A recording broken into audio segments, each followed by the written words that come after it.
longer in service. Oh my god, dude! I remember that show. Yeah. Is that what he looks like now? This is Dan Schneider. Yeah, I know he's fat. He looks like Jabba the Hutt. No. Yeah, he's pretty bad. Yeah, Dan Schneider looks like fucking Jabba the Hutt now. Jesus Christ, dude.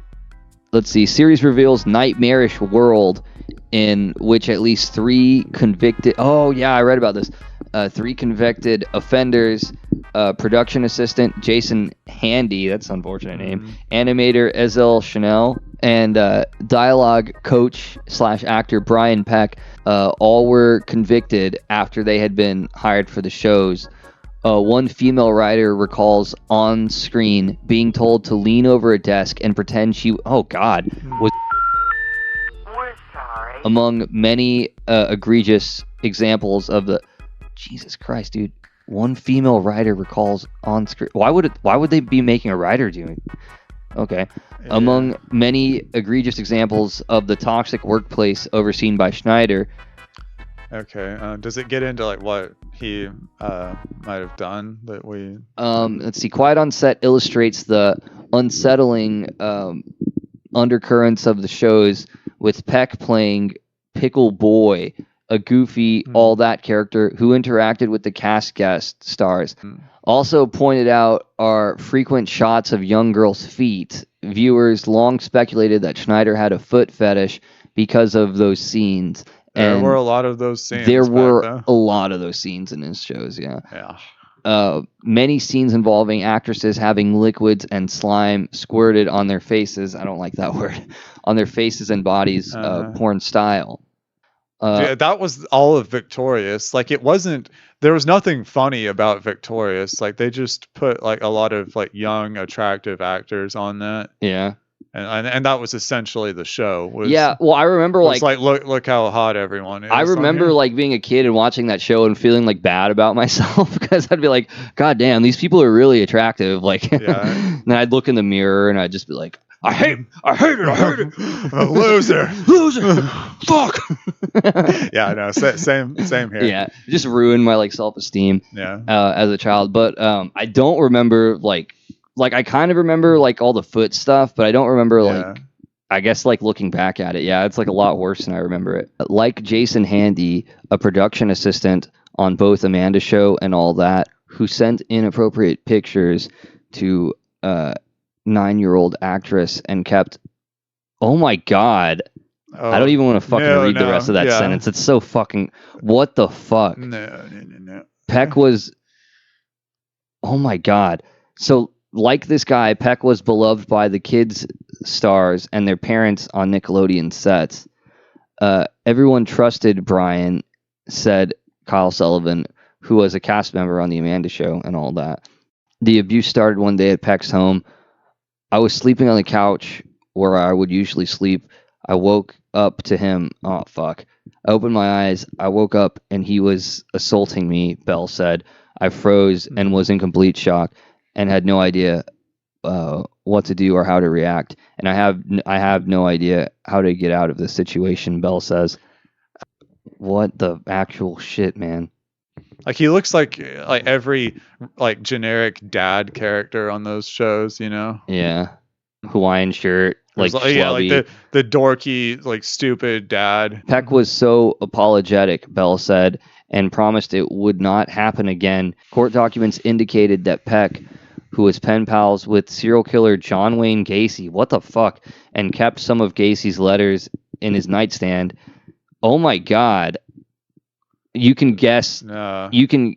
I'm not reading the sentence. He like did some John Wayne Gacy shit to him. Yeah, I'm not reading the sentence, but I mean, if you're watching the video, you can see what the rest of the sentence is, but I can't say that on YouTube, and I don't want to say the rest of the sentence. That's gross. But yeah, in 2003, dude, I didn't know the story was going to be this fucked up. In 2003, Peck was arrested on 11 charges, including sodomy with a child, which I'm going to have to censor all of that, and oral of a person under 16, and by oh my God, what the fuck? He used anesthesia on them, and so or a control. Like, he found some way to put them into like a So like a comatose it's state. it said he was arrested on 11 charges. I don't know how many like he got convicted of, but it does say here he was sentenced to prison for 16 months, registered as an offender. But 16 months seems like not enough time for all those charges. He might have gotten out early there. Yeah. He probably had like that Nickelodeon. Oh, and he got money. a job on the Disney Channel show, Sweet Life Bro, of Zack and what Cody. the fuck? Yeah, so he was registered as an offender, but soon sailed right back into Hollywood, nabbing a job on the Disney Channel kids show, The Sweet Life of Zack and Cody, in 06. Why would they hire him if he's a fucking like convicted offender who did all that shit, and they're hiring him at fucking Disney? What the fuck is that? I mean, I wouldn't trust Disney either, you know? Like it's like the same problems that Nickelodeon has. It's not like they're exclusive to Nickelodeon. Well, it was like a boys club basically. Like the people that were like probably running all the production were probably like in the same circles as the people running the Nickelodeon production, right? Which apparently was just like a big ring of like. We're sorry.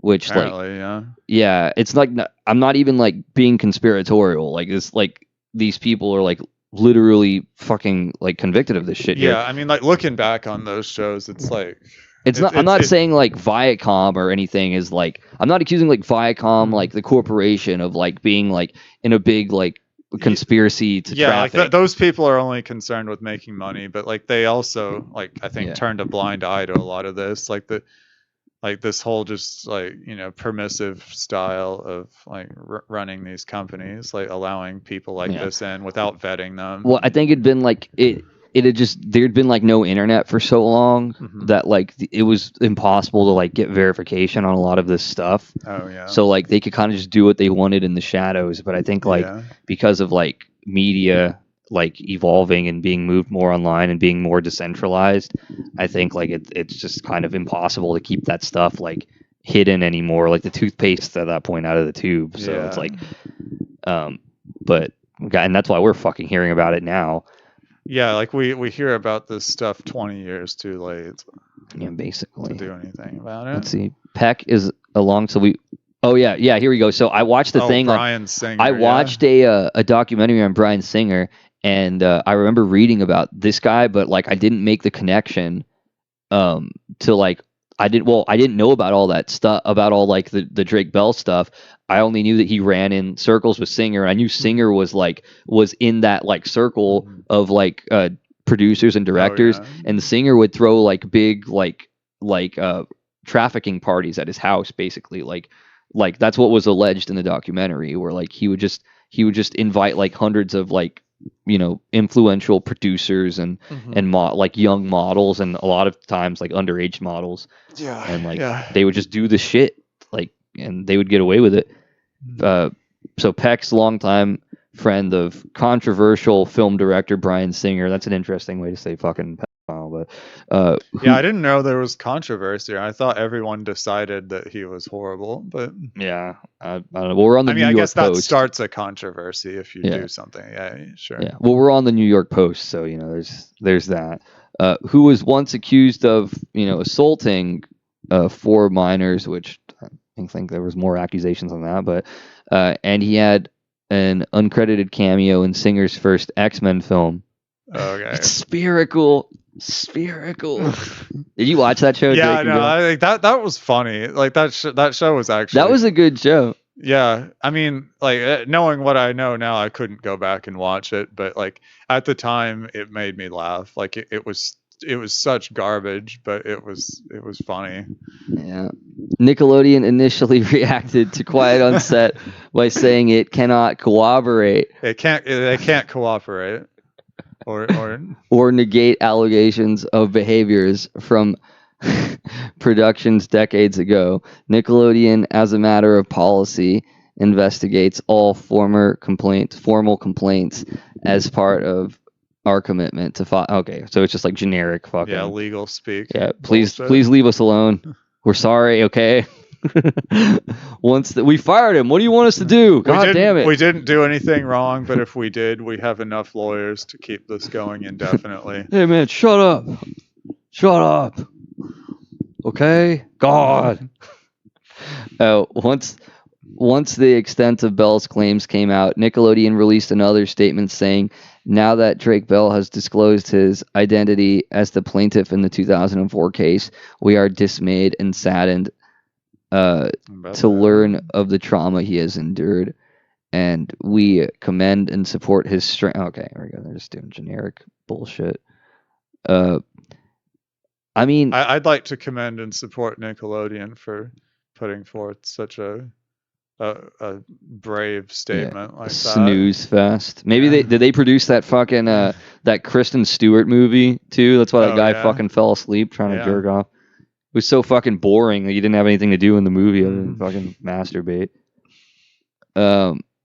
I remember like there was like whenever the controversy started coming out about Dan Schneider, people were sharing like memes from like all the shows. Like it was all over Victorious. Like if you watched that show. Like, well, there was one in particular of like all the girls having a super soaker fight, and so like they were wearing like thin clothes, and then they were shooting each other like in the breasts with super soakers to like get their chests wet. Yeah. And I don't particularly remember like watching the episodes. Like I remember being a kid and like thinking like the girls were hot or whatever. When I'd watch like Nickelodeon, I'd be like, oh man, they got like those hot girls on whatever. But like I don't remember like how like overtly sexual a lot of the like things were, because like I wasn't watching the show for the plot, I guess, as a kid. Like but like yeah, I guess like looking back at it, there's like a lot of examples to where like the plot wasn't really there. The plot was just there to kind of have like circumstantial reasons for the girls to be in like revealing exploitative positions. Yeah, that was essentially Victorious right there. Like I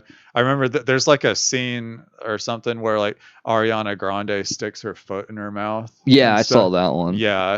Yeah, it's like what was the point of that? Like other than like satisfying your like fetish? Yeah, because at some point, again, like when we get like too like philosophical about comedy, it like kind of devolves into like some abstract shit. But like, I just think it'd be inappropriate to say something stupid about this. Well, because like the Nickelodeon, like the show was supposed to be like a comedy show, right? Like Victorious or iCarly, those were supposed to be like children's comedy shows. That's what all that was. It was like a comedy improvisational show for children. And it's like, what's funny about having like young girls do that? Yeah. Like I think people were paying such like little attention.